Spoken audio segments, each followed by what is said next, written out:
Hello everyone, and welcome to the Deeply Renegade podcast. My name is Molly, also known as the Deeply Renegade, and I'd like to welcome you guys to episode 355.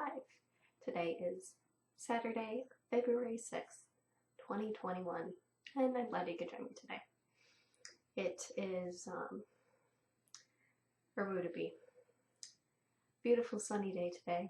We are in the time of maybe rapidly degrading sun, for which there is no excuse but general weekend chill for my late recording.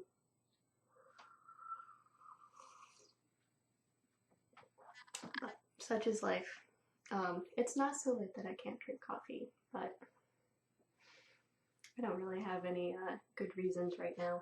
And well, I think a moment about everything that I needed to podcast. There is some stuff on the bed, but we can take care of that when the time comes.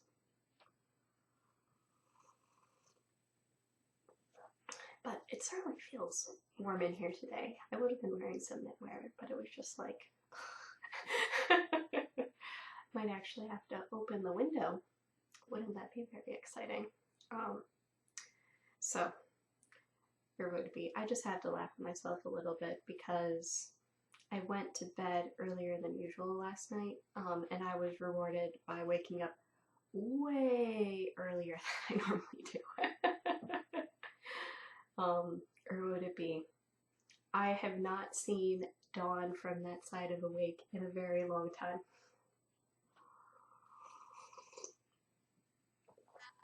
I have probably seen dawn on the other side of awake in not so long time. But whatever, as you do. So, where should we start? I think we should start with what we know. So, and actually, I forgot to do a little calculation. It should be,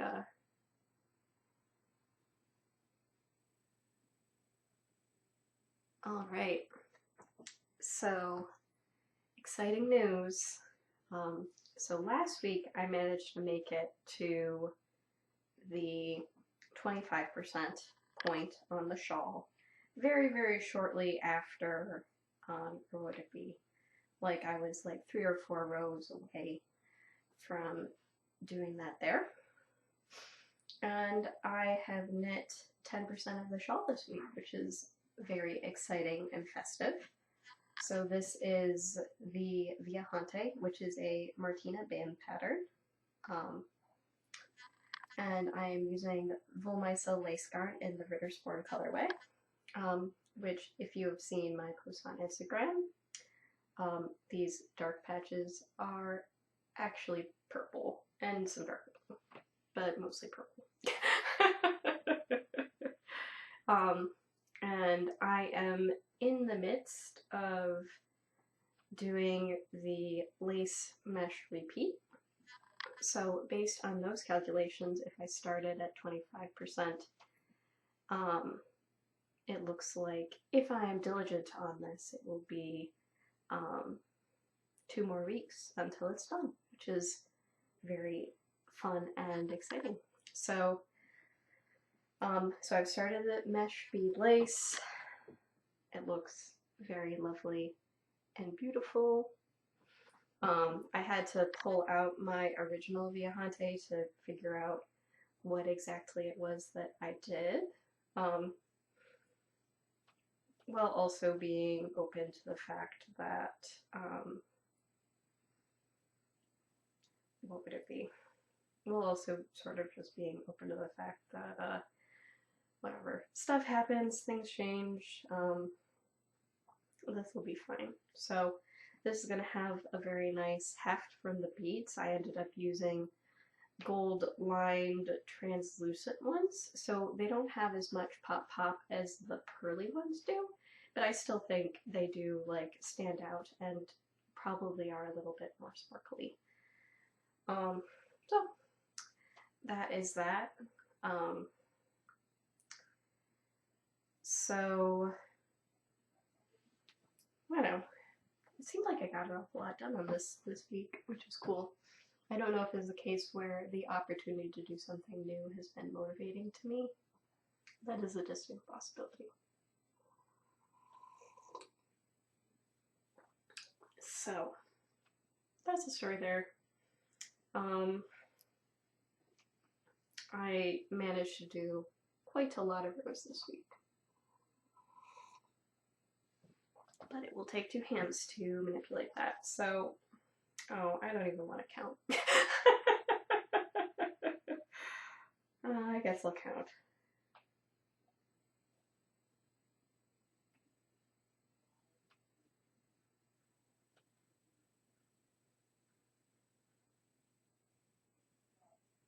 "27 rows, which is quite a lot considering that the shawl is slowly, or the shawl has gained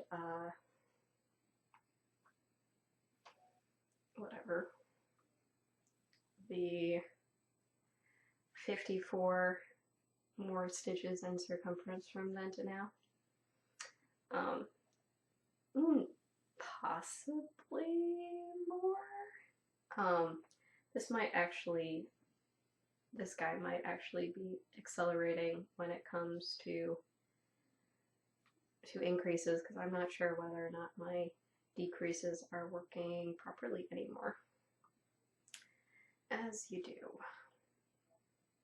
But it is fine. So, the way this is set up right now is, what would it be? There is the spicy row in which I put beets. There are the mildly spicy rows in which I make mesh, and then one really easy row. So, not too crazy. And I actually was able to work on it in the dark while watching Umbrella Academy. It just required me to have my phone light on, so as you do.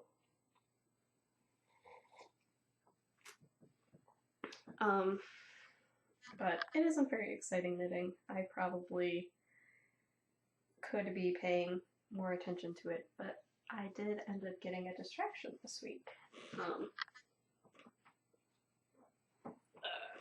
So, 50 grams remain. That's almost a reasonable amount of yarn.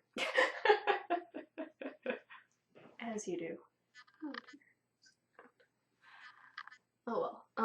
So I ended up finally making a sweater decision, which is very exciting. So I must have felt cold at some point this week and decided that I did want to go for a worsted weight sweater to satisfy my sweater desires. What I ended up doing this week was I took my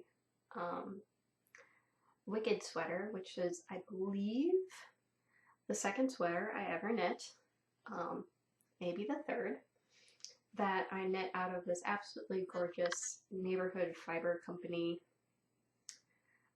worsted weight yarn in a colorway based on a fractal that I had made.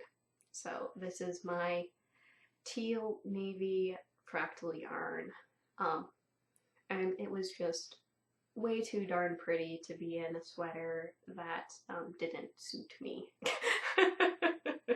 It was slightly entertaining. The women of Knit Night were trying to convince me that I could have just reworked the neck and call it good, but I just didn't want to.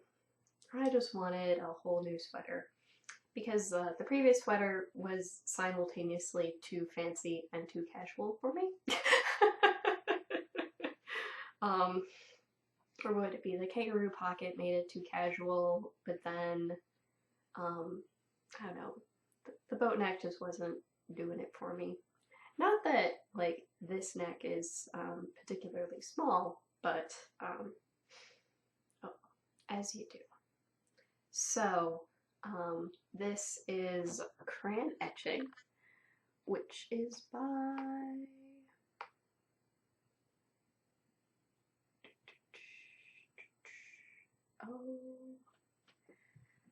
Natsuko Aida. I'm almost done doing most of the instructions. Most of the action is actually happening in the collar of this pattern, but it is a free pattern on Ravelry. It isn't particularly size inclusive, and at this point it's almost like I am just going rogue anyway, so who knows what's going to happen next. What would it be? Like something's going on, but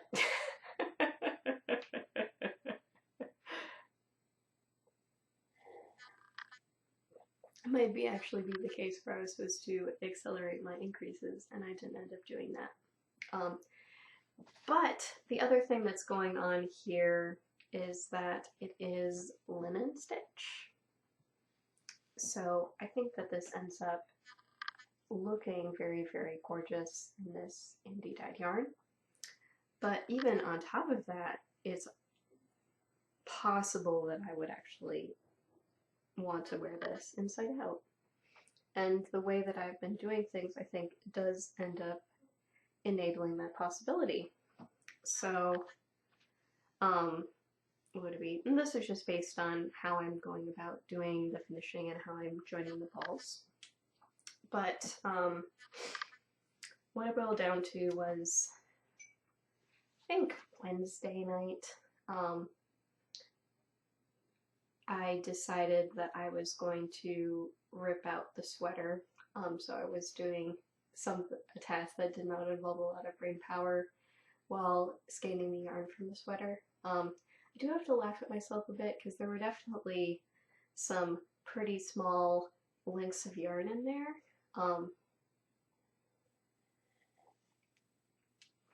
And then I ended up revising my estimate for how much yarn I ended up having because it was actually a little bit heavier than, what would it be? It was a little bit more than, like I actually weighed the yarn and it was more than I thought I'd had.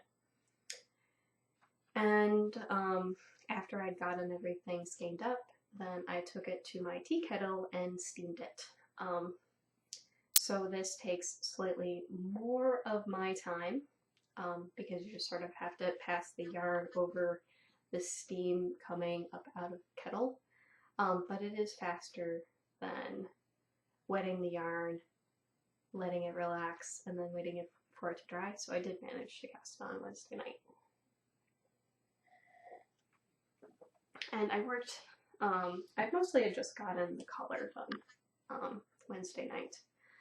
I did all of the short row shaping to raise the neck on Thursday night, and then last night I spent a pretty decent chunk of time working the raglan aspect of this. So I'm getting pretty close, I think, to the point where I would be satisfied with the level of sleeve that I've got going. For some reason my toe is really itchy. I'm not entirely sure what's going on there.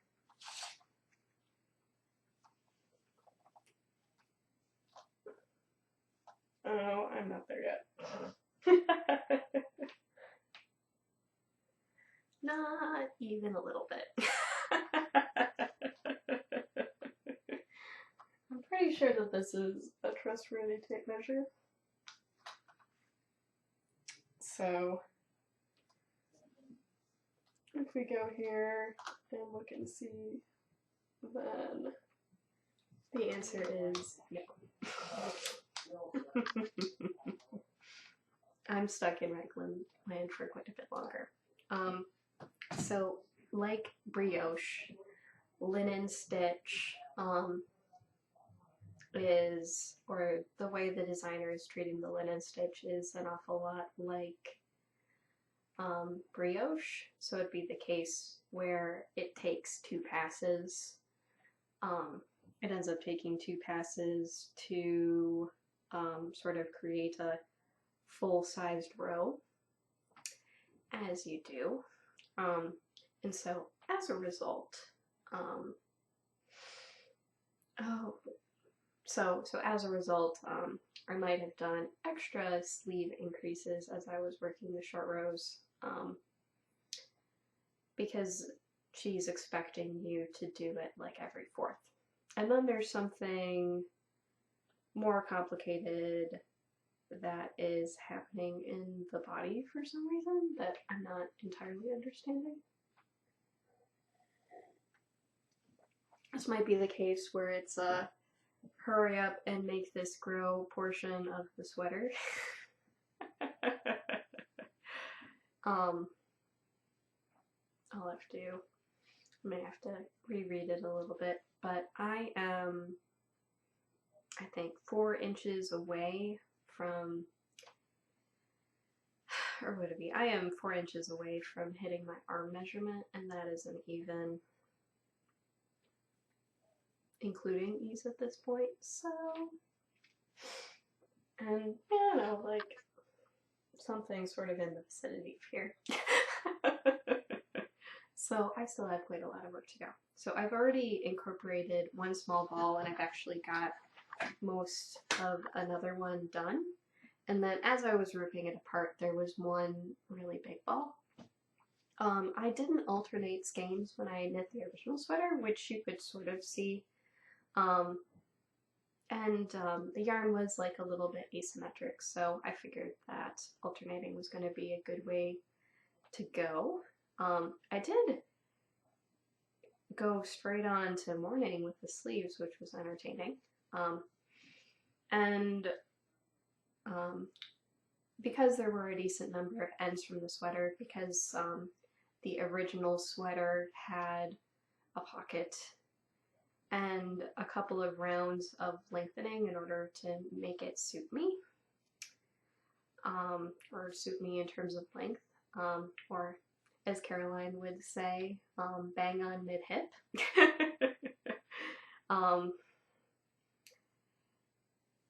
So because it took a couple of rounds, before I was finally happy with that, and apparently I snipped the yarn every time I don't know, whatever. So it's been fairly easy to incorporate so far. But with the Russian join, that means that there aren't going to be any ends really to weave in. So I'm thinking that means that this sweater will be entirely reversible, and that's really cool. Because I really actually am liking the texture of the wrong side fabric. Maybe even a smidge more than the right side fabric. I'm wondering if I can tell things getting a little bit brighter when I ended up swapping in one of the balls, but who knows. So far, so good. What would it be? But probably not to the 1/3 mark yet. Hopefully not too long. And I have way more yarn than the pattern calls for, but I might be knitting at a tighter gauge than the pattern calls for, because I didn't even swatch.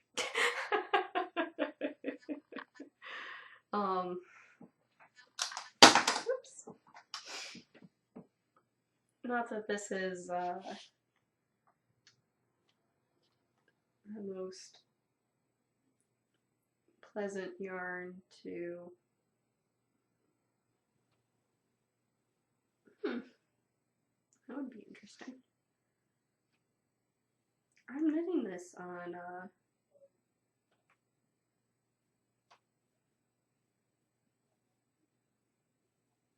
okay. It seems like I'm knitting this pretty darn loose. Let's check what the gauge should be.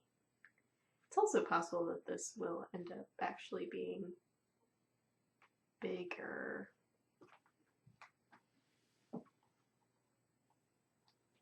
Interesting. Yeah, I know, my gauge is quite a bit tighter than what they'd called for. So they were saying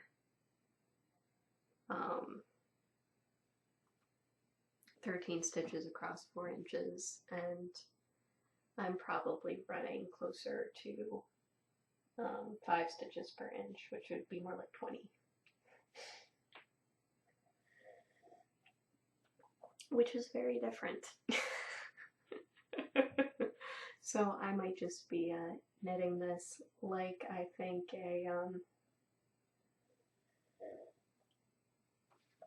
I might be knitting this like or would it be based upon my understanding of how sweaters work and the fabric that I'm getting, less so than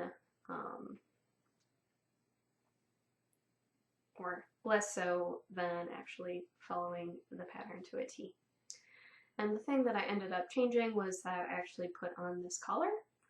So I really like the folded neckband on my beatnik sweater, and so I just did a little 2x2 rib folded brim to give it a little bit more snuggliness. And I knit this on 8s, and I'm now working on 10 and a half, or size 10 and a half needles. So we'll find out what's gonna happen.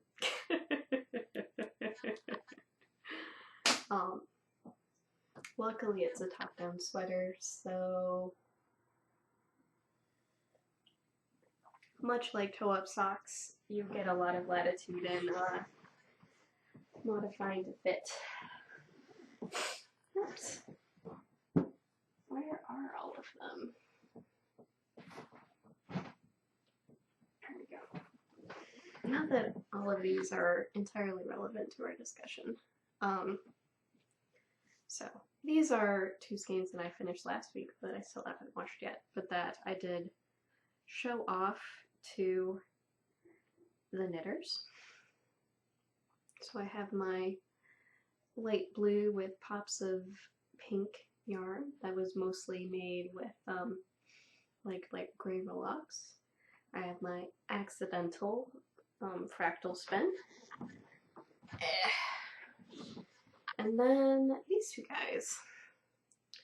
So what I have going on here is a mixture of the mohair surprise.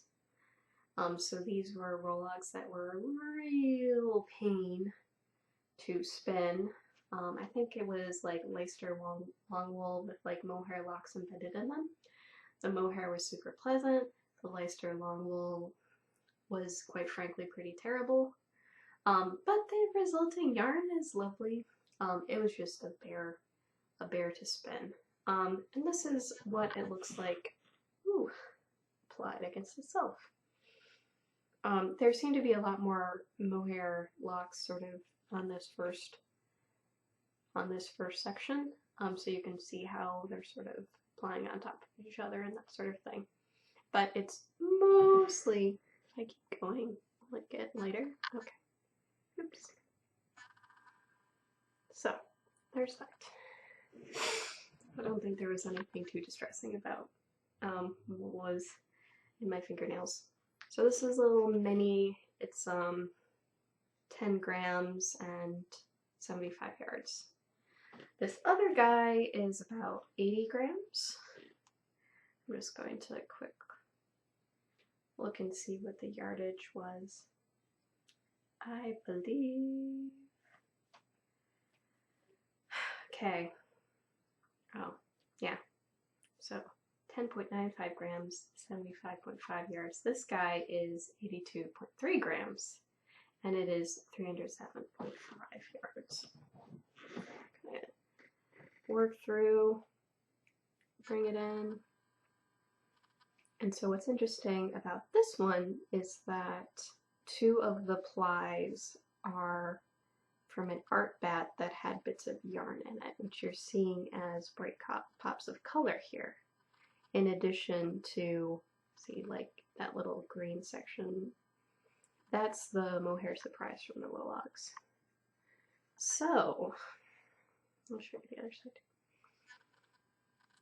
So any long runs of color are the mohair surprise, and the short runs of color are the bits of yarn that I spun in.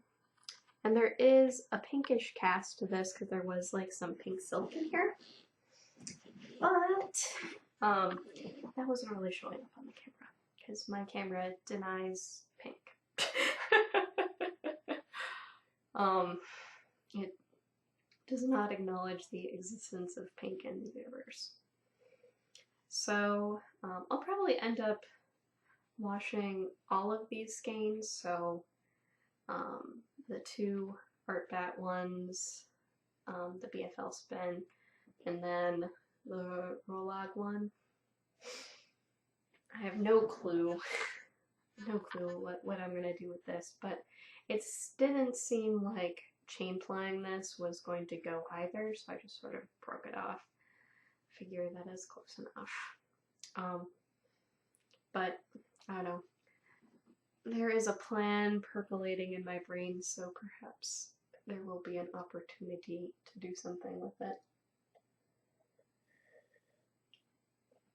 And now that I'm just doing like that quick glance, see all these shortcuts, all of these little balls, that's why the Rollags were very terrible to spin.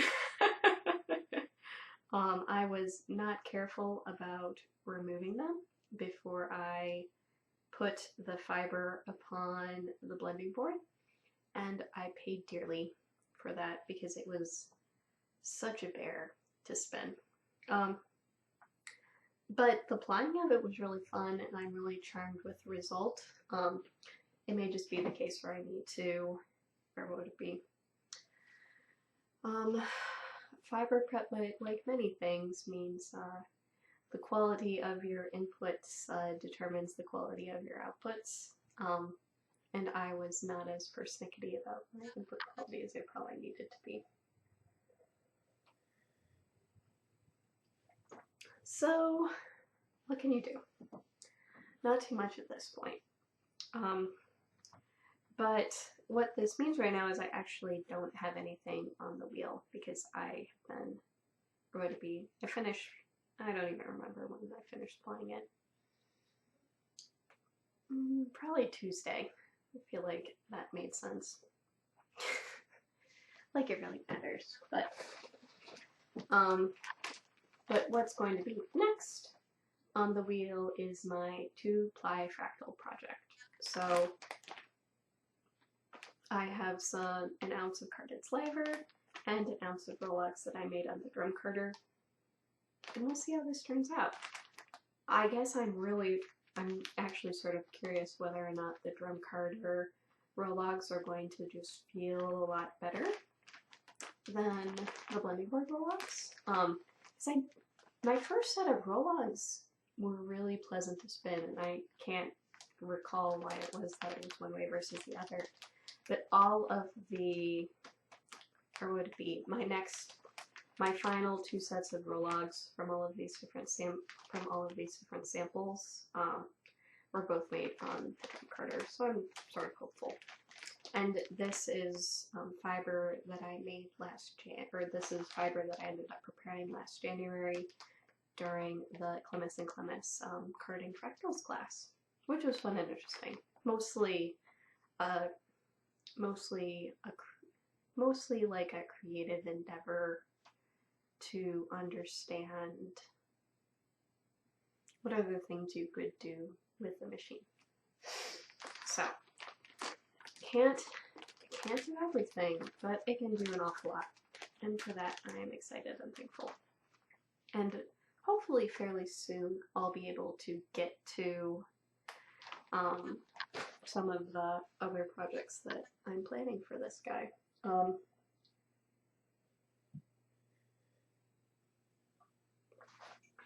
Would it be? So I know that I have a drum carder project coming up in order to do my Carl the Fog hat. And then I don't know if I'll end up doing anything with the fiber optic. We shall see. I think it depends on how crisp how crisp the gradient is. That was entirely possible, but I'll just end up doing a chain ply, which is something I haven't done with fiber optic gradient yet. Oh well. So the wheel is empty. Poor empty wheel. But I've been having quite a lot of fun with the sweater. I started watching Sherlock. That was the latest thing that Netflix thought that I should do. And I'm enjoying it, so can't complain. I've actually never read the books, so it's all just a delightful surprise. And Benedict Cumberbatch and Martin Freeman are both a joy. I love them both in different ways.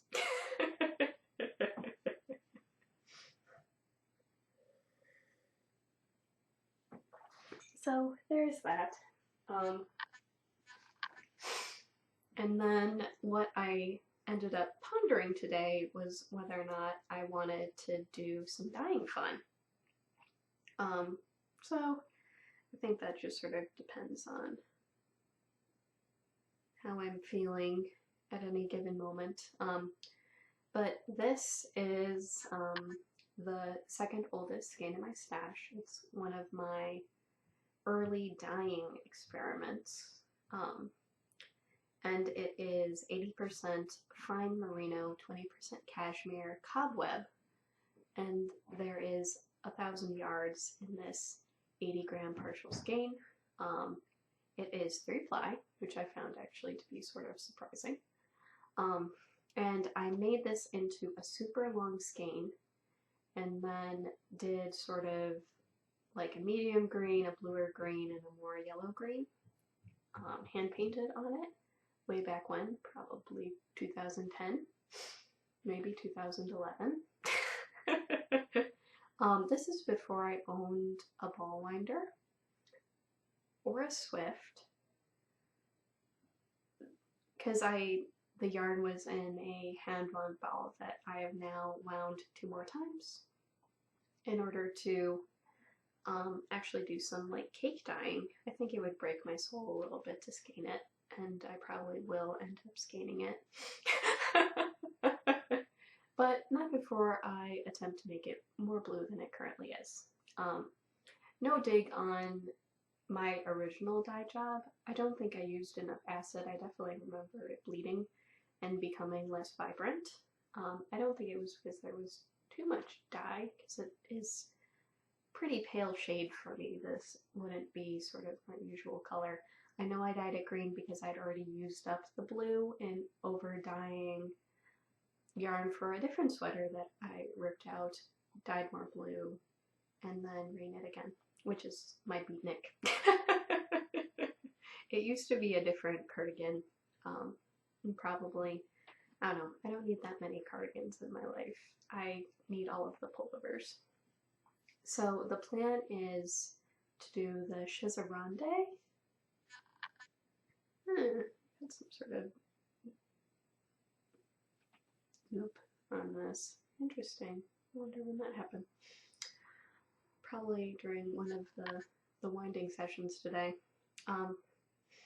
Whatever, it'll work out. So I'm planning on doing some cake dyeing with this, and the goal is actually here is to create a gradient. So what's happening is this loose cake is going to act as a resist, because the shawl that I want to knit with this, or the shawl that I end up wanting, the shawl that I'm planning on knitting, a lot of the samples were knit in gradients, and I think that looked super gorgeous. So that's why I've wound it into a cake. It's fairly loose but well contained, and hopefully I have enough blue dye lying around in order to make that happen. And then what's going to end up happening is probably it will become more teal. But we shall pass through the sunshine to show you guys the color, maybe. There we go. don't know if it's really coming through. It's sort of crazy looking sun. Bring it back into the shadows. Yeah, that's a little bit more true, but then it's far away. But you can maybe see how there's sort of a little bit of like bluer and yellower aspects to the screen, but it's just not as saturated a color as I like. But I didn't know enough stuff about stuff when I dyed it in the first place. Might have even done tip. Like, it was definitely like one of those moments where I like watched a video by Rebecca of Chemnitz and was inspired to do that because it was originally like a very, very light blue, maybe like slightly tilted towards like that minty teal sort of color. It was very, very light. So we shall see how everything comes together. But I don't know, just something that I felt like doing. So we shall see what I end up, or what would it be, if I end up doing this tonight or some other time, who knows. I think it's going to be a pretty long process because when you're doing cake dyeing, you just have to be patient. But the goal would be to have it be like a little bit more me. Like, it's not that I don't like green, it's just that I like blue a lot more.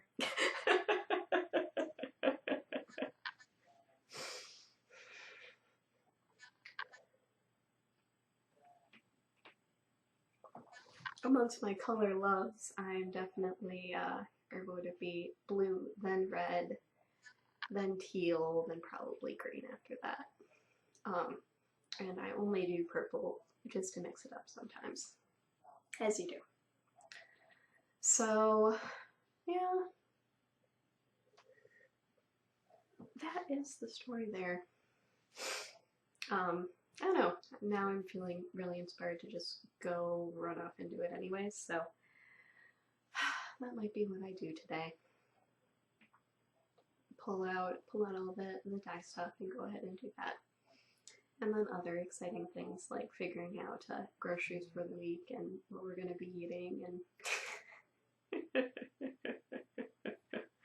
non-stop excitement around here, that's for sure. Yep, and then, well, tomorrow is the Superb Owl. What would it be? I will be going down to visit with a friend outside, and I'll actually be able to give mitts away, and it will be fantastic. My thought process is diffusion is your friend, so that's what I'm going with. So she was up here a couple of weeks ago, so I'll go down to her this time, and that will probably be the farthest I've been away from my house since I moved in.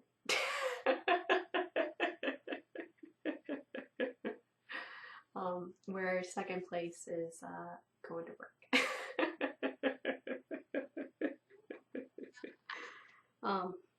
But whatever, I get to go in a new exciting direction, which is south, and I am perfectly okay with that. So that's the excitement around here.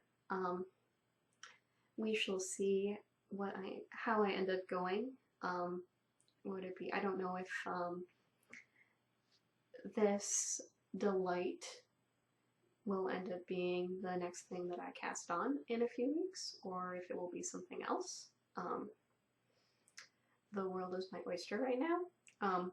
But it definitely did get me thinking when I was going through the stash and being like, okay, so the Madeline Tosh Tart is my oldest yarn, but this yarn is significantly more effort to use up.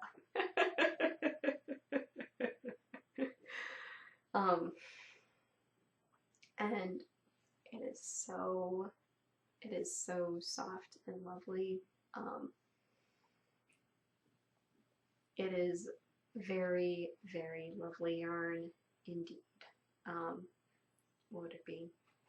So, I don't have a lot of cashmere in my life, and this is definitely making me very happy right now. We'll just be laughing at the ambition of past Molly, and how she wanted to do this back in 2011.